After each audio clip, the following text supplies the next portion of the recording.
Hey, what's going on, guys? It's Johnity, and welcome to another Honkai Star Rail video. In today's video, we're going to be explaining about all of the combat types and paths that are available in Star Rail. Understanding the system of how types and paths work is very important because it'll improve the efficiency of your battles and help with team building. This guide is more targeted towards beginners, but even veterans can learn a thing or two. Now, without any further ado, let's jump right into it.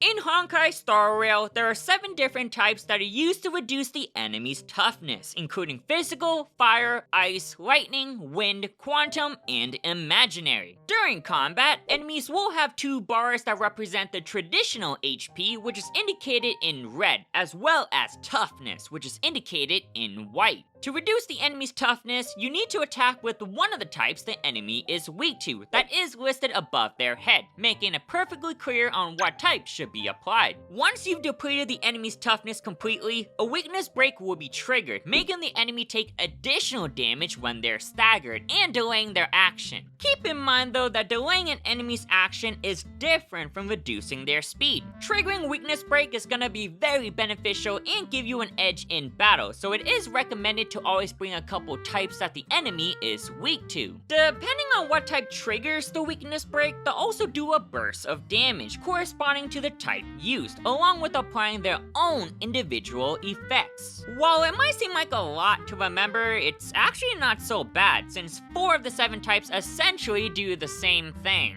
Physical, fire, lightning, and wind will all apply, bleed, burn, shock, and wind shear respectively, which will deal dot damage or damage over time. These statuses last for 2 turns, and each time the enemy takes an action, it'll decrease and do a tick of damage towards that enemy. These are useful when an enemy is low health because during the next turn, they'll take dot damage and potentially be defeated. Make sure to recognize if the enemy will be defeated through the status effect, because if they are, then you ideally shouldn't waste a turn trying to finish them off, and instead, focus on a different target. When ice triggers a weakness break, the enemy will freeze and be immobilized, which shouldn't be mistaken as skipping their turn, but causing their action to be delayed when they unfreeze and receive additional ice damage. Freeze is a powerful status because on top of dealing some damage, it can potentially sneak in a couple turns. In most cases, if a non-boss target is frozen with low health, you might not need to worry about them as much, since the additional ice damage may finish them off, similar to the previous statuses. Personally, I love Freeze. It comes up clutch for me on many occasions, and just delaying enemies allow more chances to prep for what's coming. A pretty universal status that can be used both offensively and defensively. Next up is the coolest type because of its name, Quantum! Quantum is actually pretty similar to Ice as well, because when it triggers a weakness break, it applies Entanglement, which also delays enemy actions and deals the additional quantum damage on the enemy's turn. The only difference is the added effect that it has that will increase the quantum damage when the enemy is hit during the entanglement state. When using this weakness break, you ideally want to attack the enemy before the status ends to deal a bigger burst of damage. Now, it doesn't mention a cap or a limit at all, so fast characters might help out a lot here. Lastly, we have Imaginary, which is probably the most unique type out of the 7. When it triggers a weakness break, it applies Imprisonment, which will cause enemies to have delayed actions, but instead of dealing any extra damage on the target's turn, it will decrease their speed instead. Both effects might sound similar, but delaying action only pushes back the action order, while reducing speed changes the action order by making enemies take less turns. This is harder to visualize because there's only a few actions listed, but imagine it like this. If the action order is character 1, 2, 3, 4 followed by enemy 1, then delaying enemy 1 would simply move their entire action downwards since action order starts on top. While reducing speed, on the other hand, will most likely change the entire order because speed influences the time between each action. The faster your speed, the less you have to wait,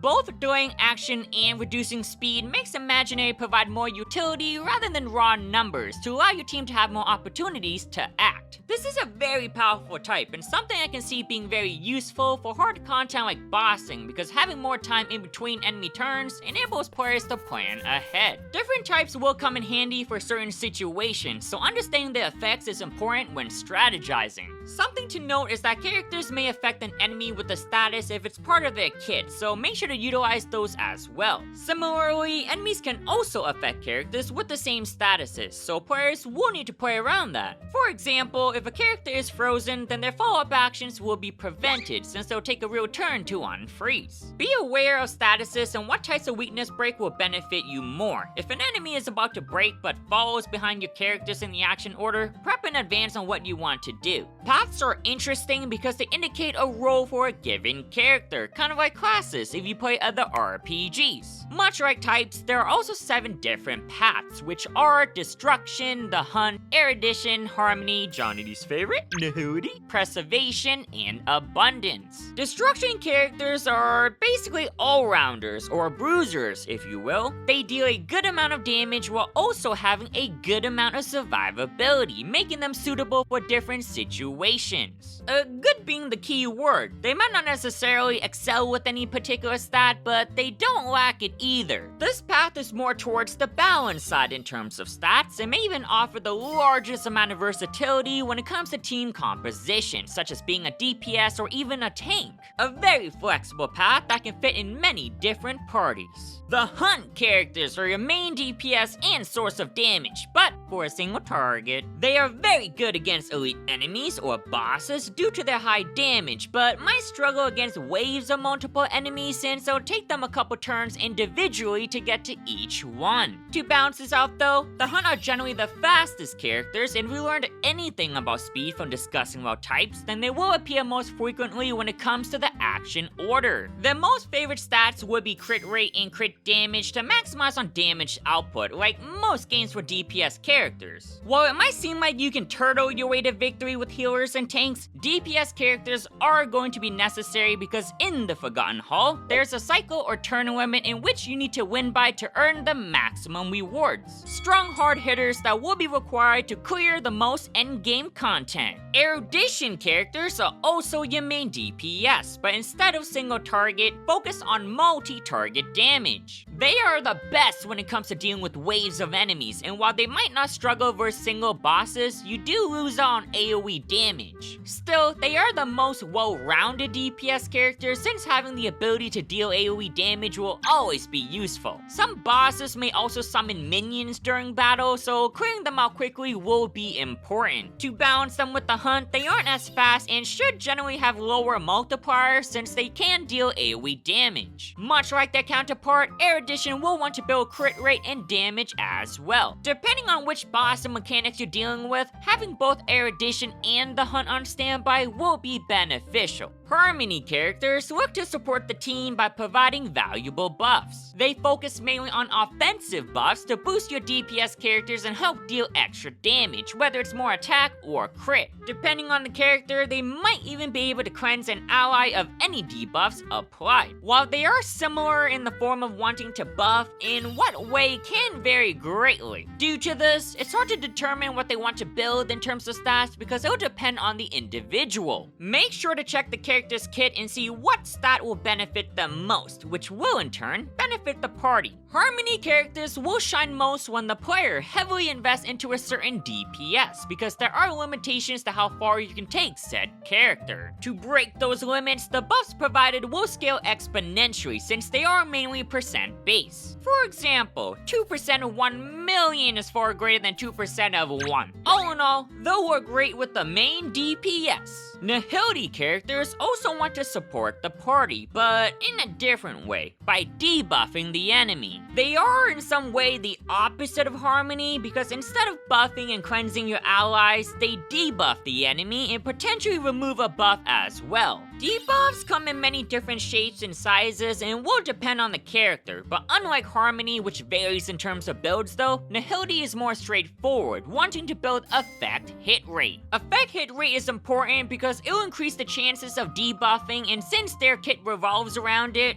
it'll suck to miss. It won't be uncommon for enemies to have effect resistance, which will decrease the chances of effect hit rate from happening, so make sure to build a good amount. If an enemy has really high resistances, then buffing your party's damage will be less effective than debuffing. In Genshin, there's an enemy called the Ween Nut and has a really large amount of resistances towards many types of damage. Unluckily for him, there's an artifact set called Viridescent Veneer, which shreds the resistances of applied elements. This boss was pretty hard on my F2P account, but after debuffing him, I stacked my party with the same element to maximize on damage instead of bringing a buffer, which helped me to defeat it. In certain situations, having a debuffer could be more beneficial than a buffer, and similar to the Hunt and Erudition, having both Nihility and Harmony characters on standby will give you more options. Preservation characters are going to consist of tanks or shielders, and maybe even both. They have great defensive capabilities that can keep themselves alive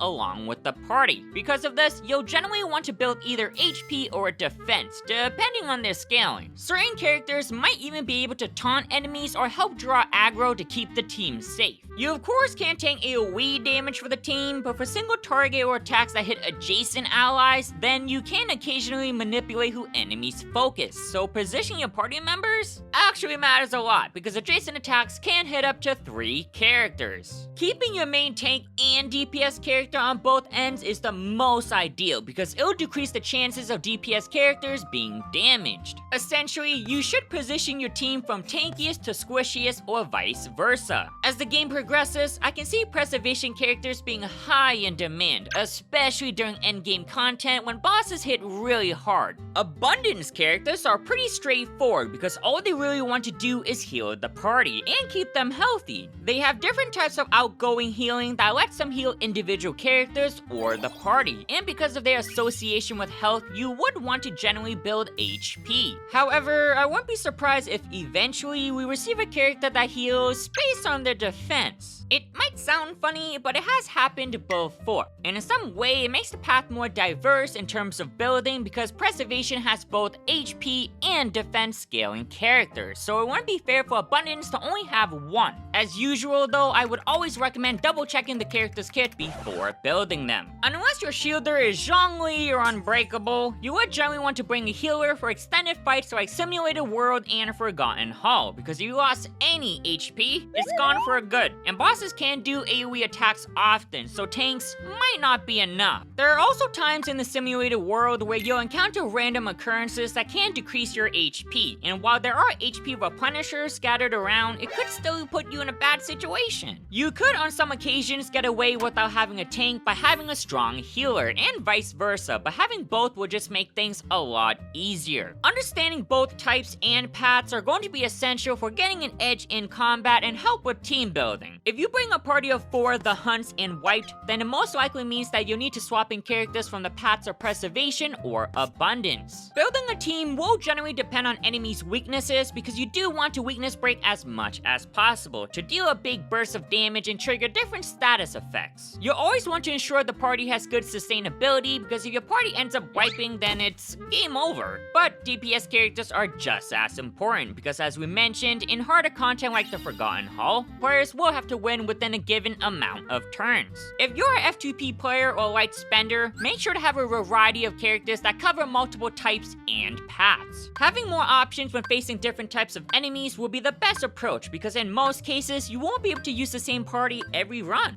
Alrighty guys, hopefully our ultimate guide to types and paths has helped you in some shape or form. If it did and you enjoyed the video, be sure to smash that like and subscribe button. Don't forget also turn that notification bell so you don't miss on any newly released videos. I've been Johnity, and until next time, I'll catch you guys in the next one.